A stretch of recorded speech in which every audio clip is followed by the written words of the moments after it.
Аз съм Александър Евгениев Колев, на 12 години. Уча в 39-то СОУ Академик Петър Динеков, Младост 2. Обичам спорта и определени предмети от училище.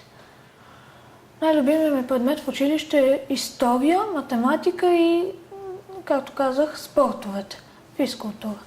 Най-много обичам историята, защото тя ми помага да разбера какви са били предишните хора, които са се борили за свободата на България.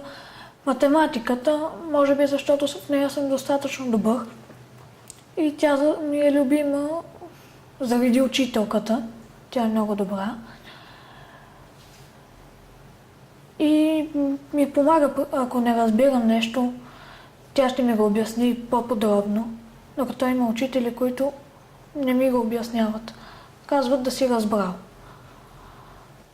Като съм с добър учител, се чувствам много по-добре, защото все пак разбирам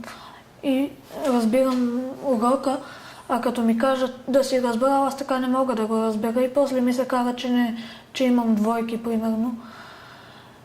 И после учителя не е виновен, аз съм виновен.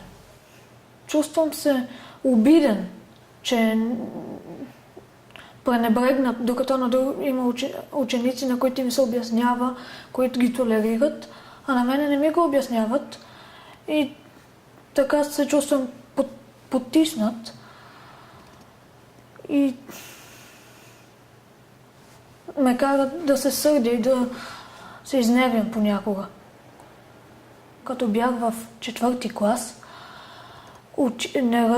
не разбирах биологията и когато дойде 5-ти клас, аз помолих учителката и тя седна и почна да ми обяснява подробно първите 2 седмици. И понеже видя, че аз го разбирам, в края на срока тя ми остави 5, а аз трябваше да имам по-ниска оценка и каза, че ще се справя и втория срок изкарах 6. Почнах да се занимавам повече с предмета и да правя презентации различни по уроците.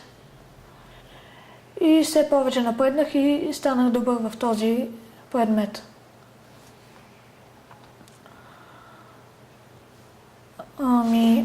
Има още нещо. Примерно в историята, където учителката ми помага. Ние ходихме на олимпиада. Аз и още едни ученици от класа ходихме на олимпиада по история.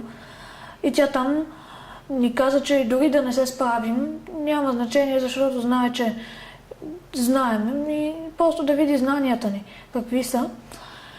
И като отидохме, тя ни го каза това и първия кръг се справихме, продължихме нататъка, но тя се разболя и не дойде и не се справихме, защото явно не ни каза, че ще се справим и не ни вдъхна доверие.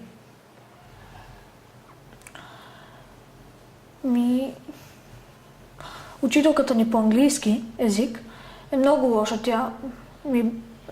Аз английски език не го разбирам. И я бях помолил да ми помогне малко. И тя каза, че си имала прекалено много работа с горните класове и трябва само да хода на други уроци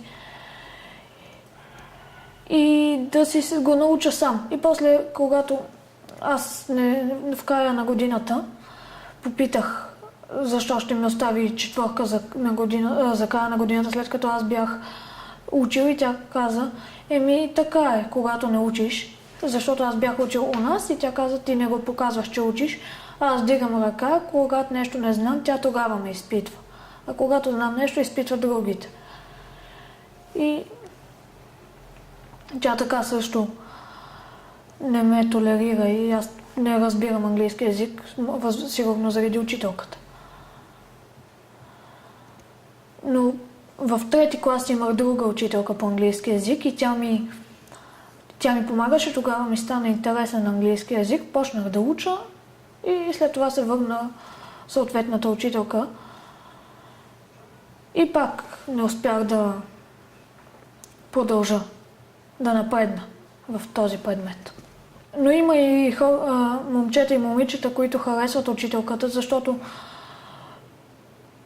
те знаят и ходят на допълнителни уроци по английски язик и тя само тя ги изпитва, защото вижда, че са по-напреднали. Аз и още няколко момчета си имаме определени, сме си направили списък за учителите, които харесваме и учителите, които не харесваме.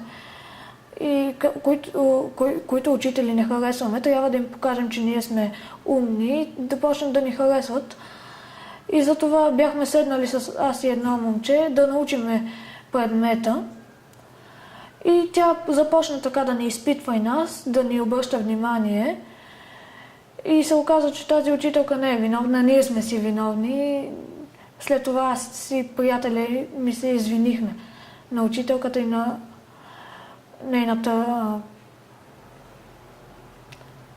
колежка, така да се израза, която й помага в съответния предмет.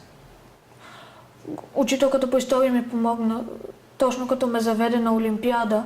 Аз тогава се бях пропуснал малко, но тя ме заведе и пожела да провери знанията ми и пак да види кое не е както трябва, за да завърша годината добре. Помогнаха ми други учители,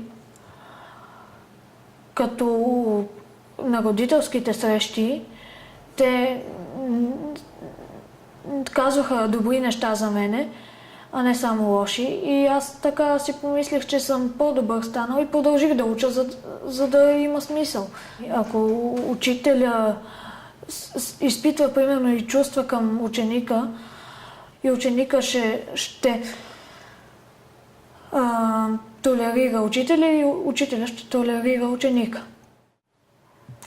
Добър ученик е този, който се отнася добре към учителя, към предмета, по който учи, който си учи уроците, който не отделя цялото си време само за учене и играе, не зубри като някой, който учи целият материал наизуст.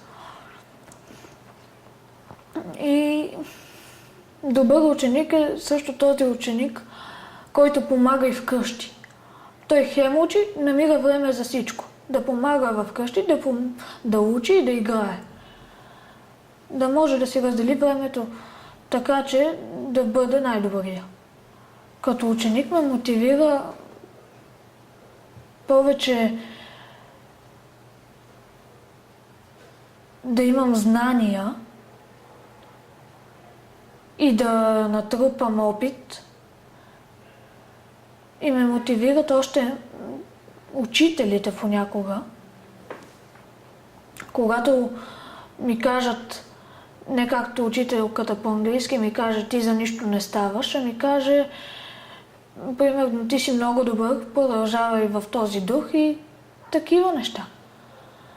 Не да на тинейджърски език да ме сдуха някак, да не мога после да кажа нещо, а да ме зарадва. Да ми каже, че аз съм добър, че има смисъл да продължа. А като ми каже, че за нищо не ставам, аз съвсем губя желание да уча по съответния предмет. И намазвам и учителя, и напук му права и като не уча. Това